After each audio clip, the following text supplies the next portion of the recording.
welcome back or welcome in general with your host, the Shy Guy. But before we get into today's video, I have some very sad news. At the time of recording this, that was way before the passing of Farina's death. I could, if anything, which means that all the tense of the video of his work will be all in the present tense when really it should be in the past tense. This means I could go back and record the entire episode, however, I'm not gonna do that because I'd like to remember in the present time of when he was alive of how much of a brilliant Eurobeat producer, artist, vocalist that he was. But yeah, it's quite difficult, if anything. But in long story short, this episode has now turned into a more memorial episode, as of his passing on a few nights ago. I think it was the 20th that we lost him, or the 19th. My mind is all fuzzy with haze because it really did shock the whole Eurobeat community, myself included. The intro today is a little different as opposed to Dave Rogers' Lucky Man. We're using Mark Farina's Last of Eurobeat. Last of Eurobeat was the song he did before he was supposedly going to retire, but he came back. He retired briefly in 2016, I believe, when that song came out, 17. However, we will be using that instead of Lucky Man just to sort of, pay our respects in a way. So, without further ado, we'll get the episode started. Today we are on episode 20 of KickStart EuroStar Beats, BBB episode 1.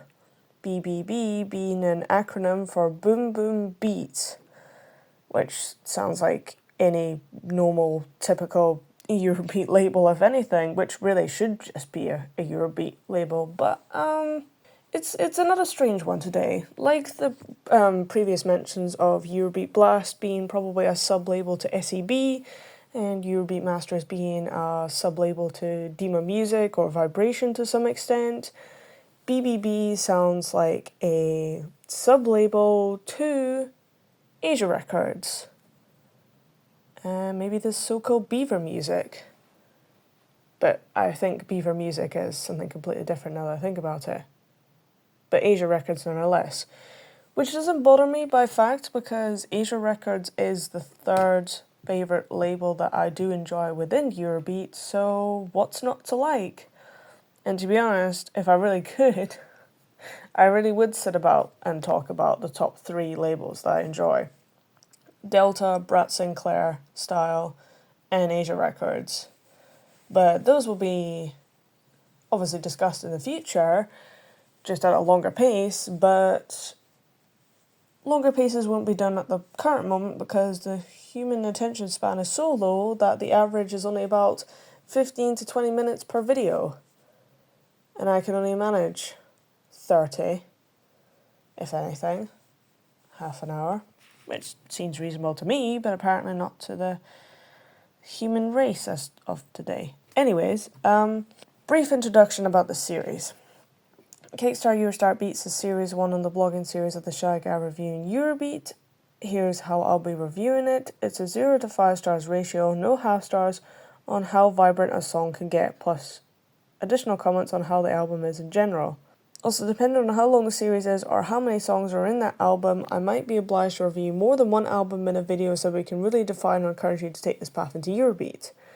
But considering the fact that it's just a sub-label of Asia Records, then you might as well just listen to Asia Records. But it's like I said in the last episode, it's more of a softer, less overwhelming entry into the bigger label itself because they've only got so many songs, it's a defunct label, therefore stops making music, and so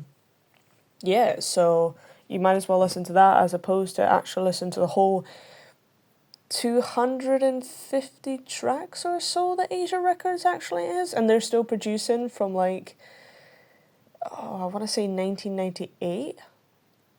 So that is quite an overwhelming amount. I have listened to the whole of Asia Records catalogue. It was time consuming, if anything, not in a bad way, in a good way, but because they're both developed in Italo disco and Eurobeat, the Italo disco stuff was kind of hard to get through as opposed to the Eurobeat in the, whenever the Eurobeat started.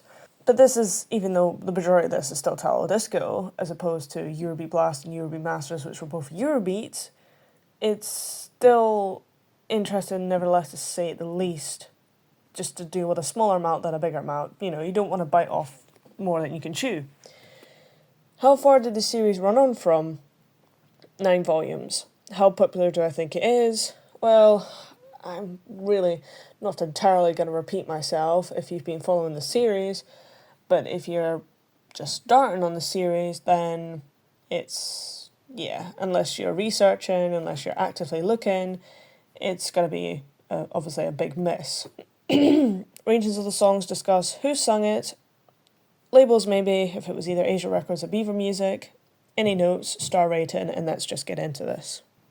For the record as well, I was thinking of doing 4 episodes, because they're all titled episodes for some reason, just BBB episode whatever number. I was thinking of doing the first 4, but that would round it up to at least like 17, 18 songs, and that normally takes me about an hour to review, so I wasn't going to do that. So we're doing the first 3 episodes, because episode 1 has 6 songs, but you might as well try and get it to the average number of 12 to 13. You might as well just review more than one volume, if you think about it, just to, again, really encourage you or define you to take this path into Eurobeat. So, starting off with episode 1, we have King Kong 2000 Boom Boom Dollars, the Factory Remix, 4 stars out of 5. Farina 1998, which is probably when the majority of these songs came out. I couldn't find the one song titled this, Factory Remix. However, I found Boom Boom Dollars Daytona Mix by King Kong 2000 on Robio Craft's Euro channel. Links down in the description for his channel. And first initial thoughts, I believe I'm back to just listening to hardcore, as opposed to the last episode we did briefly mention a bit of hardcore every now and then, because that felt like hardcore as well. Hardcore, again, it will never escape me, so it seems. Though in all seriousness, it's peak, top tier, if that's the words the younger kids are using in the generation. I don't need to explain Farina's vocals, or do I? He's at least a 6 in my top 10 male vocalists. The beat is pumping good here for the BPM, the melody, and whilst it's a little fast compared to Eurobeat, hence the whole hardcore nonsense, you're still gonna wanna dance to it, especially in the chorus, with the boom boom boom boom, weird hidden gem, can't lie, maybe I need to look into speed record more as opposed to LED records with Coverland. Track number 2, Milk and Coffee, not coffee, coffee, Go Go Baby Go version, 2 stars out of 5. Elena Ferretti, surprisingly. Never thought she'd be working with Asia Records, but you learn something new every day. 1996. Yeah, we're just repeating ourselves. If I remember correctly, Beaver Music was a sub-label to Asia Records so they could produce more Asian-styled Eurobeats. Whatever that means, as Eurobeat does sound Asian from time to time. Yeah, I'm confused. But I don't think it was a label meant to republish songs that Avex didn't like, unlike Eurobeat Blast, and maybe Eurobeat Masters. What am I even saying at this point? I don't like the repetitive nature that we have to do, but it's annoying when there's a lot of facts that are just floating around with not much concrete evidence to them. So whatever I'm saying, just take it with a pinch of salt, because I'm not backed by any Eurobeat producer to be saying this, and nor am I in any community to verify, though the Eurobeat community doesn't verify, they just say stuff and then people believe them. Again, I like the intro, it's got a good dancing vibe, and it sounds like the 90s. But the vocals are just something I can't entirely deal with. I like Elena Ferretti because I do like her aliases of Rose, Helena, Valentina, and Sophie and stuff like that in the early Eurobeat times. But I just, unfortunately, I can't really deal with her right here. Nor am I very good with her being in GR Eurosound from time to time either. And neither can I deal with the chorus either. It's just the way it's sung, the words, and well, everything about it. So unfortunately, that's where we have to knock off a few stars. I do apologise. Even if it's Elena Ferretti, but she's done definitely way better songs. And again, it's nice to see her in Asia Records, I suppose. But it gets me curious. What other songs has she done with Asia Records? And are they better than this? That's something for later at the end of this recording. Track number 3, Mr. Max, Bad Boy, extended version 2 stars out of 5. Roberto Gabriele, or Mr. Gabriele as I really ought to be saying, 1996 once again. Couldn't find the extended mix on YouTube, but found a super mix available instead, again by yours truly, Rubio Craft Euro. And there'll still be a link down in the description for his channel, because why not? We do need to help each other out in this community.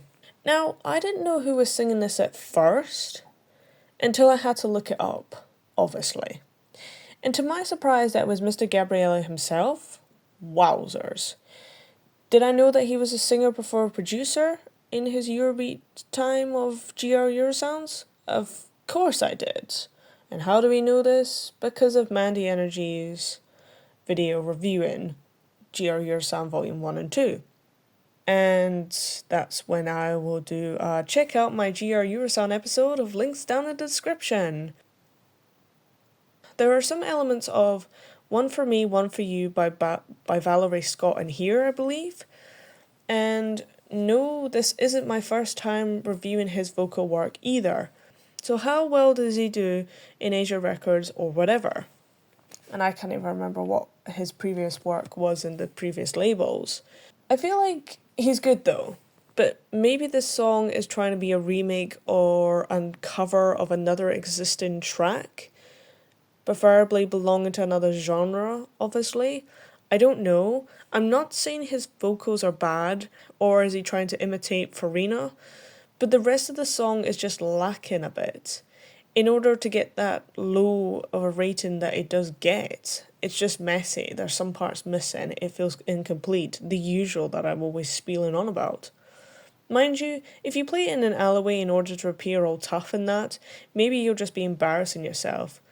Though, I can see it in a somehow way for Frank Jambone of Night Heat, and if you're not aware of who that is, then I would highly suggest that you watch the Actors X Eurobeat series on my channel. You would then know. But he's more of a cop than a sort of like rascal, scoundrel, gang leader, but he could play as both, if anything.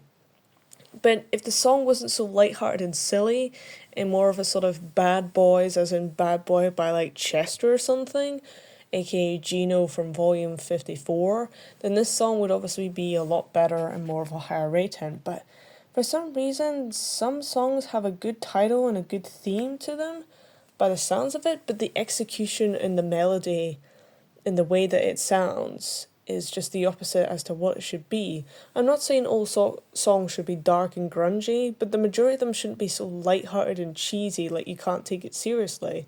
Again, like, music is just whatever purpose you want it to be, but for someone who doesn't enjoy cheesy pop on a regular basis, it's a bit hard for me to endure cheesy Eurobeat where I can't take seriously. But then if you're just dancing along to the song and not really paying attention to the lyrics that much, what point does it really make? Because that's what majority of music should be, and it should not be dissected so hard. We now return to an 80s teen movie at a realistic high school. You going down at that karate tournament? I don't think so. You guys do karate? You're both losers. Moving on, I suppose. Track number 4, Alpha Town, Dangerous, Alpha Edit, 4 stars out of 5. Mara Farina, once again, 1996. All I'm going to say for this review is links down in the description for my Actors X Eurobeat series. Frank Jambone, once again, from Night Heat, which is a Canadian TV series. Then I'm going to say, look at the screen, then say, moving on to the next song. Do I really need to say anything else? Also, I want to say a shout out again to Mandy Energy for making me discover this song.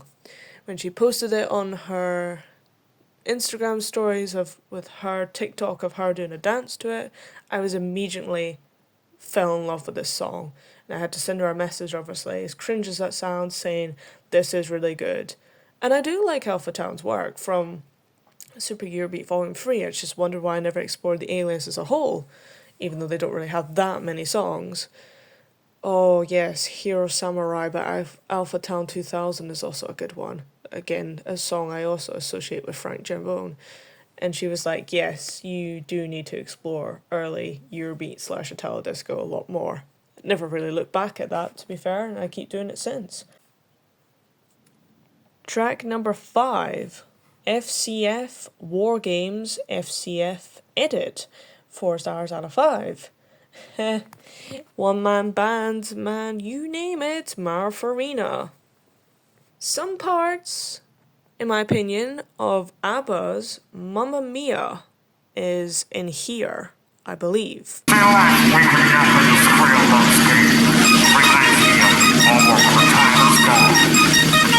be no time to learn.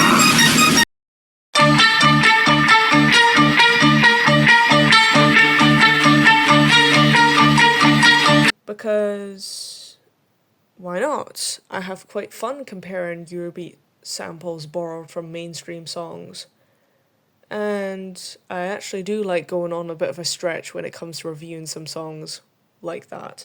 I don't know where the sample the radio talk comes from, whether it's like a World War II movie or something like that from like one God knows which century. Actually, no, saying that, it will be the last century. That was silly. Ignore that. But I know, given the star rating, that I could make a mean-ass edit with this song based on all the 20th century World War II films that I have watched, regardless of what actor it is, and regardless if it was American, British, Russian, or Italian. And we need to look at all aspects of World War II, you know, who, what, and where, and why, and what was all involved, from the animals to the humans to the leaders to whatever vehicles, machinery, weapons, etc., etc., etc. It's a vast topic to explore. Anyways, not to get too off topic here. Though that's it. The song is good. The melody is rich, vocals, atmosphere, and it's more than enough to help me produce some form of a visual. So what's more to say? It's just brilliant. And who would have thought? Like, it's probably got nothing to do with World War, as it is, and it's probably just got to do with all kinds of war, but who would have thought making a Eurobeat song about war would be this kind of heartbreaking in achieving the great, deepest feelings that you could honestly feel for war. You do have State of the Nation by Fernando Benini in Delta Music Industries, but that's more of a sort of cheesy, cheesy I feel like is the wrong word to be using, but more of a sort of, what would you call it? Funny, pokey kind of mockery of the American nation, if anything, because I think it was released somewhere around about the start of the century, sort of 9/11 kind of time it was released. Probably before my even existence, which wouldn't surprise me at all. But here, Mara Farina knows what he's doing with his work, and that's not, you know, something I'll say often within Eurobeat. The next track we will be reviewing is the same song again, but the Factory Team remix. Does this offer the same elements, or will we be getting the same treatment like we did in the Coverland episode? And now we are on to the last track song in episode 1. Not for the video though, but for episode 1. Track number 6, FCF War Games Factory Team Remix, 4 stars out of 5. And you guessed it, Mara Farina. So, yes, I wonder if it's the same. No, surprisingly, but it's not that really different as opposed to the Coverland treatment that we got in that episode. This is more angry than sentimental, but not angry as in hardcore. And it doesn't seem to have the ABBA's Mamma Mia elements in it. Though the question would probably still stand from the previous review, would I be able to make an edit of this one as well? Of course I could. I just gotta add more aggressive adrenaline footage to it, rather than sad footage to it. And then, I suppose the other question would go, which one do I prefer more? The FCF edit or Factory Team remix? Both have 4 stars out of 5. Both are equally good. It's gotta be the sentimental one here.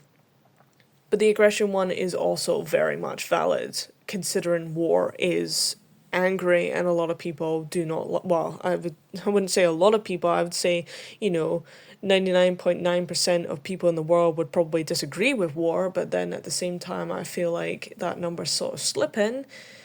At least for the aggressive mix, you could focus more about the planes, vehicles, and the non-animate objects than, rather than the people and animals, because you could put that more in the sentimental to rock you to your core, but this one could be a bit more of the sort of a different side to War. I don't know, but the wheels are turning here, and we need to be exploring this at some point soon after the recording of this episode is over.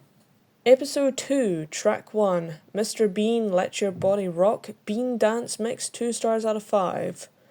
I've already reviewed this song. It says that on the screen right here. I reviewed it in the Asia Records episode, so we'll be moving on to track number 8. Episode 2, or track 2 of episode 2. Sarah, Love in the Dark, Dark Extended, 3 stars out of 5. Isabella, Branca. That was a really easy Italian last name to pronounce. Note to self, yes. Someone is running. Lost in the Dark, more like. I like it. You can feel the dark. You can feel the love, romance, passion. But that's all I can feel. It's not extravagantic, this song, nor is it unfinished work. It's just a mediocre track that could be looked into visuals, but don't expect anything wowzers. You can make your track, you'll listen to it, and that's it. There's not much to it. Mediocre. Track number 3, Spencer, Hurricane, the Boom Beat Mix. There we go, that's the key word here. 3 stars out of 5. Mr. Karani himself! I'm actually glad to be reviewing Karani's work, if anything. I actually am really glad to be reviewing any of my favourite artists. But majority of the time I'm not. But I absolutely love it, and I'm thrilled when I get to. First initial thoughts to the song, I'm reminded of Hurricane Dimension by Ocular Nebula, which is a Russian composer for sort of electronic game music. I think I'll just put that as a sort of like short description, if anything. I might post an example of his work and Hurricane by Spencer to show you the differences, or at least why, because even though Ocular's work would have come out years and years after this song, if anything. Either way, I can hear the hurricane coming. Actually, what even is a hurricane? That's a term we don't use in Britain. We use storms. Do we use the word hurricane?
Okay, so I don't think we get hurricanes in Britain. I think it's just storms.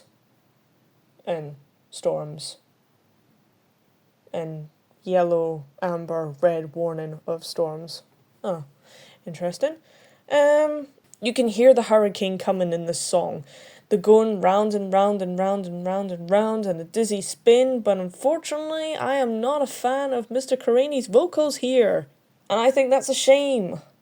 Mind you, they do fit, pitch-wise, but I just think they could have been sung better. Like, obviously, if you put Farina's vocals here, they wouldn't work, but Karani's does work, but it's just the way that they're sung could be a bit better. Either way, let's have fun in the hurricane with the energy explosion. And move on to the next song. Track number 10, FCF once again, Big Match, Tyson remix, 1 star out of 5, Mara Farina 1991. Honestly, I can't listen to the whole 7 minutes of the song, and I'd rather be listening to Eye of the Tiger 4 times over and over than this. And I don't even like this song either. Mind you, if we're talking boxing at this rate, I might as well just be listening to Rocky's theme instead. Cool, there's a song about boxing, and though there are a few films about said topic from the 20th century, is that a GameCube reference in there too? Big match, tonight it will be so hard.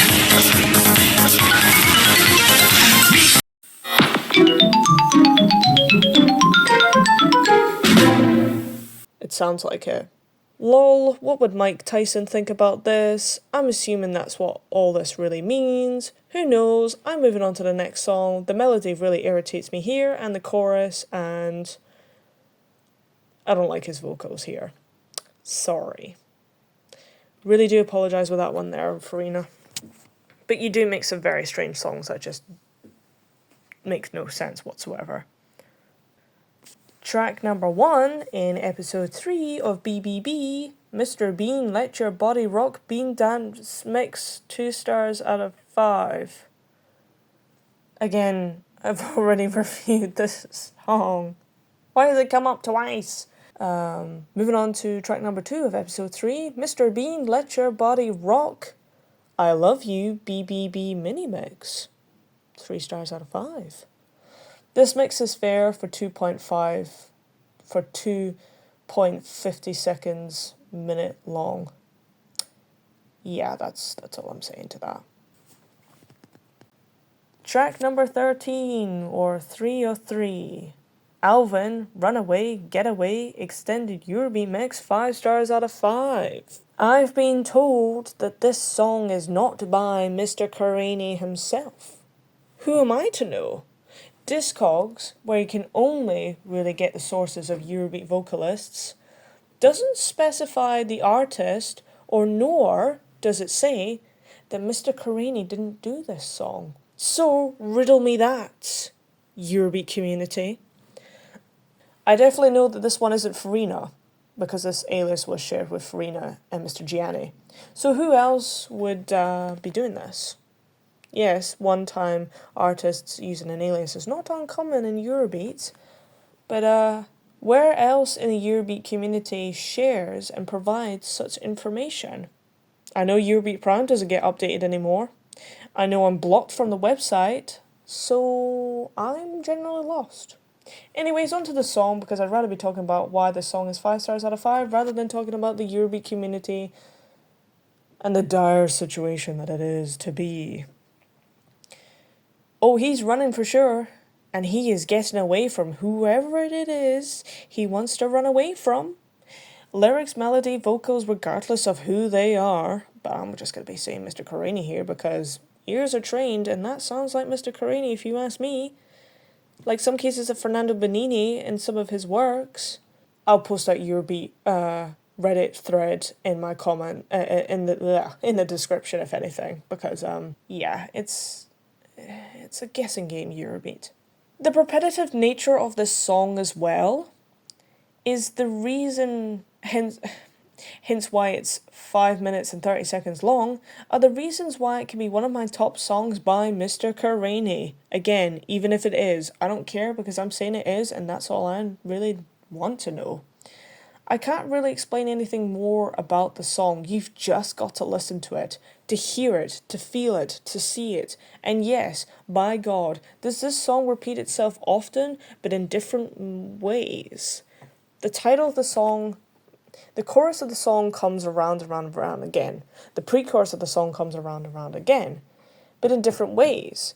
Sometimes when you listen to a Eurobeat song and they take out the main melody and it's just a thumping beat behind where they sing the chorus, not so much in an a cappella treatment, but you'll know it when you hear it, that's what this song has to offer quite, like, if anything, and that is just when you know a Eurobeat song is going to be good. Even if it's an extended mix or not, it's just peak. When they get the sort of toning down of the background music behind and it just focuses on the lyrics for that one part, whoa, whoa, whoa, whoa, whoa, whoa. And we are now on to the last track. Track 14, track 4 of episode 3, Alvin, Shocking Fever, a long edit, 3 stars out of 5. This one, confirmed to be by Mr. Karani. Not Farina, but this is definitely Karani here as well. This is probably a song about the lady of the night, the dancer of the night, the lady dancer of the night. I don't know. Majority of Karani's songs do tend to head in a sort of sexy, kind of weird prostitution kind of theme, but I don't really like to be saying the P word as much, hence why we say people of the night. I'm pretty sure maybe the P word is also not user-friendly on YouTube, so I wouldn't be surprised if that got bleeped by the AI review of YouTube these days. Either way, this song is an instant hit regardless of what the lyrics really are about. But don't worry, the melody has you covered in order to like it. It's strange, it's Asia Records, it's weird techno sort of zip-zap, sappy jazz kind of... I don't know how to explain it entirely, but whenever I hear Asia Records, I'm always thinking of the melody of One For Me, One For You. And Rapunji Carleon as well has also got the same treatment. I don't know, it's just the weird sort of... you can hear Asia Records when you hear... When they come on. You can instantly recognise that is Asia Records. I'd also like to classify the song as a subtle Eurobeat song, like Mr. Bean's Let Your Body Rock. It feels like as if the techno, synths, or whatever else makes a Eurobeat song aren't really that loud, obnoxious, or busy like your typical Eurobeat songs. And Mr. Karani's vocals isn't doing anything too wild as well, hence subtle Eurobeat. It's just toned down a little bit and is more enjoyable than all the crazy nonsense you get in Initial D soundtrack. So yeah, I would, and I'm rounding up the video here. Surprisingly, also, it's a good song to listen to when you're driving. And that's not talked about on this channel often. So now that leaves us to the additional comments in the outro of this video. Overall rating of this volume 1, 2, 3. I'll just probably lump the entire thing together and go maybe 3 stars out of 5. Though I kind of want to lean a little bit to the 4 as a biased opinion, but the fact is that a few of the songs really did stand out and, you know, have been like new songs for me to listen to, including the King Kong 2000, whatever that was, and the War Games kind of stuff. Then I do kind of personally want to lean towards the 4 stars out of 5, because not many songs were that indecent, if anything. So, yeah. But as said within what other song I did when explaining the melody of Asia Records within its Eurobeat current time, is the zip-zapping kind of electro-techno kind of synthesizers that they use. Again, I'm the most horrendous spirit to be asking when it comes to explaining how a song sounds, like what instruments are being used and what techniques and stuff and all that jargon. And I will try and explain it the best I can, but I think that's probably the reason why I kind of like Asia Records, is because it's a sort of like... It does sound Japanese from time to time, with like Japanese sort of synth styles, But it also seems to be very sort of jazzy, but it's not like jazzy as in like pianos are being used, the saxophone or the trumpets or whatever, you know, instruments you will find within the typical jazz genre created by the black people. But it does give off that sort of jazzy trance techno synth vibe, which is unusual compared to all the other sort of Eurobeat genres that you have there. As opposed to, you know, Delta and Brett Sinclair, which are the top two favourite Eurobeat labels by me. So a lot of songs did appear really strong, a few of them didn't. We'll quickly round off the video here because we do have one more episode to be releasing this month. If maybe not, it might be released in November. That is, I'm not saying what that is actually, but we do have a special. We are closing in on the special Eurobeat episode for November, releasing somewhere around about the 16th, 17th of November, so stay tuned for that. Then we'll stick around for Super Eurobeat 2025, Super Eurobeat 2019 as well. That 2019 might be a special video, we'll see. Then we'll move on to whatever the usual film nonsense that I like to do, and then the Eurobeat themes will still be going regardless of what happens to my channel, whether it might take a wee small hiatus next year, or whether I might move away from Eurobeat into more films or different genres of music. Either way, that's all we'll say for now, so just stick around for the content to come.